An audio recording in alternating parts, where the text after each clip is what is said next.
प्यारे दोस्तों अस्सलाम वालेकुम। मेरा नाम है मुदस्सिर और आप देख रहे हैं मेरा फेसबुक पेज और मेरा यूट्यूब चैनल। उम्मीद करता हूं कि आप सब खैर ऑफियत से होंगे। अल्लाह ताला सबको खुश रखे। तो जिसने मेरा लास्ट वीडियो देखा था खिलाफ काबा के हवाले से, उसमें मैंने हर एक चीज बता दी है कि खिलाफ काबा कहाँ बनता है, कैसे बनता है, इसमें कितनी रकम लगती है, इसमें क्या क्या प्रोसीजर रहता है, वो किस तरह से बनता है खिलाफ काबा। सारी जो कंफ्यूजन है, सारी जो बातें हैं वो खिलाफ काबा के हवाले से वो मैंने उस वीडियो में क्लियर कर दिए थे। लेकिन उस वीडियो में मैंने आपको बताया था कि खिलाफ काबा चेंज करते वक्त सबसे ज्यादा जो मुश्किल काम होता है वो खाना काबा के दरवाजे का जो गिलाफ है वो चेंज करना होता है, और उस पर बहुत सारे कलिमात, बहुत सारी आयात लिखी हुई होती हैं। मैंने आपके साथ वादा किया था कि मैं उन आयात पे, वो जो कलिमात होते हैं खाना काबा के दरवाजे पे लिखे हुए, जो हम देख कर भी नहीं पढ़ पाते क्योंकि उस पे वो जो हुरूफ होते हैं वो बहुत करीब करीब लिखे हुए होते हैं और वो कैलीग्राफी करके लिखे हुए होते हैं, तो बहुत सारे लोगों को मुश्किल हो जाती है वो दरवाजे पे वो कलिमात पढ़ना।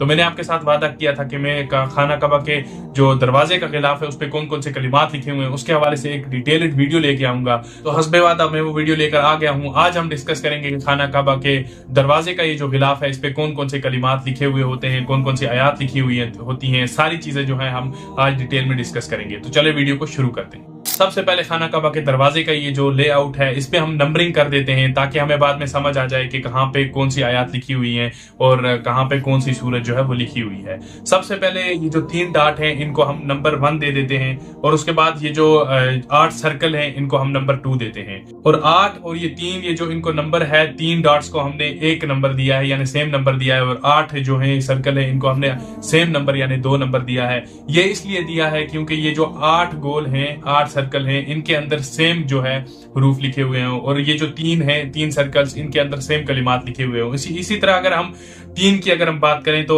ये जो 10 पोर्शन है इनको हम 3 का नंबर देते हैं, और इसके अंदर भी सेम कलिमात लिखे हुए होते हैं या सेम सूरत लिखी हुई होती है। तो इस हिसाब से आप समझ जाना, ठीक है ना। उसके बाद ये जो ऊपर 2 पोर्शन हैं इनको हम 4 का नंबर दे देते हैं, और इसके बाद एक ये जो बड़ा वाला पोर्शन है इसको हम 5 का नंबर दे देते हैं। इसके बाद ये जो 4 गोल हैं इनको हम 6 का नंबर देते हैं, और इसके बाद ये जो 4 कॉलम्स हैं इनको हम 7 का नंबर देते हैं। फिर उसके बाद इनके सेंटर में ये जो बड़ा वाला जो है पोर्शन है इसको हम 8 का नंबर देते हैं, और इसके बाद ये जो दरवाजा जहां से खुलता है ये वाला जो पोर्शन है इसको हम 9 का नंबर दे देते हैं। और उसके बाद एक साइड वाला ये जो गोल है, राइट साइड वाला, इसको हम 10 का नंबर देते हैं, और लेफ्ट साइड वाले गोल को 11 का नंबर देते हैं, ठीक है ना।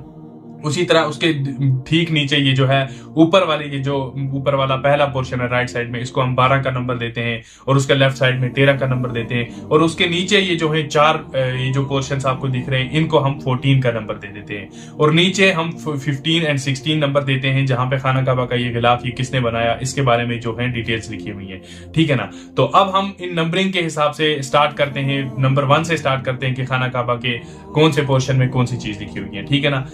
तो अब हम इन नंबरिंग के हिसाब से स्टार्ट करते हैं, नंबर 1 से स्टार्ट करते हैं कि खाना काबा के कौन से पोर्शन में कौन सी चीज लिखी हुई है, ठीक है ना। सबसे पहले ये जो नंबर 1 है इसकी अगर हम बात करें तो नंबर 1 के ये जो 3 गोल हैं इनकी जगह लिखा हुआ है हस्बी अल्लाह, और उसके बाद नंबर 2 के ये जो 8 सर्कल्स हैं इनमें लिखा हुआ है अल्लाह रब्बी। उसके बाद हम नंबर 3 की तरफ पढ़ते हैं। ये जो 10 कॉलम्स है जिनकी नंबरिंग हमने नंबर 3 से की हुई है, इसमें सूरह फातिहा लिखी हुई है, यानी राइट साइड से ऊपर से नीचे की तरफ सूरह फातिहा, फिर नीचे से टेढ़ा, एंड फिर लेफ्ट साइड से ऊपर की तरफ जो है सूरह फातिहा लिखी हुई है, ठीक है ना। और उसके बाद हम नंबर 4 की तरफ बढ़ते हैं। नंबर 4 पे ये जो 2 कॉलम्स है इनमें सूरह बकरा की आयत नंबर 144 लिखी हुई है, जो कि इस तरह है, कद नरा तक़ल्लुब वजहिका फिस समाए फलनुवल्लियन्नका क़िबलतन तरदाहा।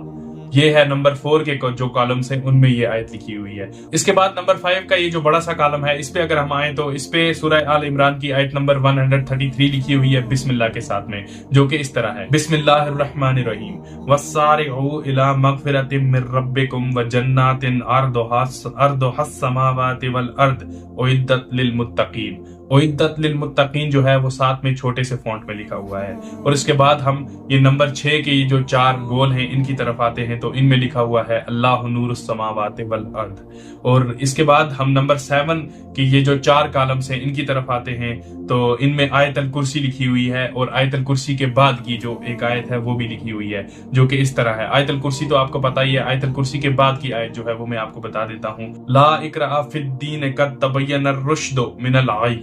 ये जो है इन 4 कॉलम्स में लिखी हुई है। اب یہ جو 8 نمبر کی میں بات کروں، یہ جو بڑا سا پورشن ہے، تو اس میں سورہ فتح کی آیت نمبر 27 جو ہے وہ تھوڑی سی لکھی ہوئی ہے، جو کہ اس طرح ہے کہ لَقَدْ صَدَقَ اللَّهُ الرَّسُولُ الرُّؤْيَا بِالْحَقِّ لَتَدْخُلَنَّ الْمَسْجِدَ الْحَرَامَ إِنْ شَاءَ اللَّهُ آمِنِينَ۔ یہ جو آیت ہے 8 نمبر کے اس بڑے سے پورشن کے اندر لکھی ہوئی ہے۔ اب سیدھا ہم ڈور اوپننگ پہ آ جاتے ہیں۔ یہ جو 9 نمبر ہم نے مارک کیا ہوا ہے، یہ جو 2 پورشنز ہیں، ان میں جو ہے سورہ زمر کی آیت نمبر 53 لکھی ہوئی ہے، جو کہ اس طرح سے ہے، قُلْ يَا عِبَادِيَ الَّذِي أَسْرَفُوا عَلَىٰ أَنفُسِهِمْ لَا تَقْنَطُوا مِن رَحْمَةِ اللَّهِ إِنَّ اللَّهَ يَغْفِرُ الذُّنُوبَ جَمِيعًا إِنَّهُ هُوَ الْغَفُورُ الرَّحِيمُ۔ یعنی سورہ زمر کی آیت نمبر 53 جو ہے وہ ان پورشنز پہ لکھی ہوئی ہے۔ اس کے بعد یہ جو بڑا سا گول آپ کو دکھ رہا ہے 10 نمبر جس پہ مارک کیا ہوا ہے، اس پہ سورہ اخلاص لکھا ہوا ہے، جو کہ آپ سب کو پتا ہے، اور اسی کے لیفٹ سائڈ میں جو ہے 11 نمبر پہ یہ جو بڑا سا گول ہے، اس میں سورہ فتح کی آیت نمبر 29 جو ہے وہ تھوڑی سی لکھی ہوئی ہے، جو کہ میں آپ کو پڑھ کے سناتا ہوں، جو کہ کچھ اس طرح سے ہے، محمد الرسول اللہ والذین معہ اشداء علی الکفار رحماء بینہم تراہم رکعا سجدا۔ یہ جو آیت ہے یہ ہمارے 11 نمبر کا یہ جو گول پورشن ہے اس کے اندر لکھی ہوئی ہے۔ 12 نمبر کے اس کالم کی اگر ہم بات کریں تو اس میں لکھا ہوا ہے لا الہ الا اللہ الملک الحق المبین، اور اسی کے ساتھ جو 13 نمبر کا کالم ہے اس میں لکھا ہوا ہے محمد الرسول اللہ صادق الوعد الامین، اور اس کے ساتھ یہ جو 14 نمبر کے 4 کالمز آپ کو دکھ رہے ہیں نیچے، ان میں سورہ قریش لکھی ہوئی ہے، یعنی لإلاف قریش إِلَافِهِمْ رحلة الشتاء والصيف فليعبدوا رب هذا البيت الذي أطعمهم من جوع وآمنهم من خوف۔ یہ سورہ قریش جو ہے یہ 14 نمبر کے ان 4 کالمز میں لکھی ہوئی ہے۔ اب 15 اور 16 نمبر کے کالم کی اگر میں بات کروں، یہ ملا کے میں بتانا چاہوں گا، اس کے اندر ڈیٹیلز لکھی ہوئی ہیں کہ یہ خانہ کعبہ کا یہ جو دروازے کا غلاف ہے یہ کس نے بنوایا۔ 15 اور 16 نمبر کی یہ جو عربی عبارت ہے اس کی ٹرانسلیشن میں آپ کے سامنے بیان کرنا چاہوں گا۔ اس کی ٹرانسلیشن ہے کہ یہ جو کعبہ کا پردہ ہے یہ مکہ میں بنایا گیا ہے اور اس کو گفٹ کیا گیا ہے کعبہ شریف کو، حرمین کے خادم سلمان بن عبد العزیز ال سعود کی طرف سے، اللہ تعالیٰ ان کی طرف سے اس کو قبول فرمائے۔ یہ تھے جی خانہ کعبہ کے دروازے کے اوپر کون کون سی آیات، کون کون سے کلمات لکھے ہوئے ہیں، میں نے A to Z آپ سب کو بتا دیے۔ امید ہے کہ آپ سب کو سمجھ بھی آئی ہوگی یہ، اور بہت کچھ سیکھنے کو بھی ملا ہوگا، یقیناً آپ کو بہت کچھ سیکھنے کو ملا ہوگا۔ امید ہے آپ کو یہ ویڈیو اچھی لگی ہوگی، اپنے دوستوں کے ساتھ شیئر ضرور کرنا، میری حوصلہ افزائی ہو جائے گی، اور ملتے ہیں آپ سے کسی اگلے ویڈیو میں، تب تک کے لیے فی امان اللہ۔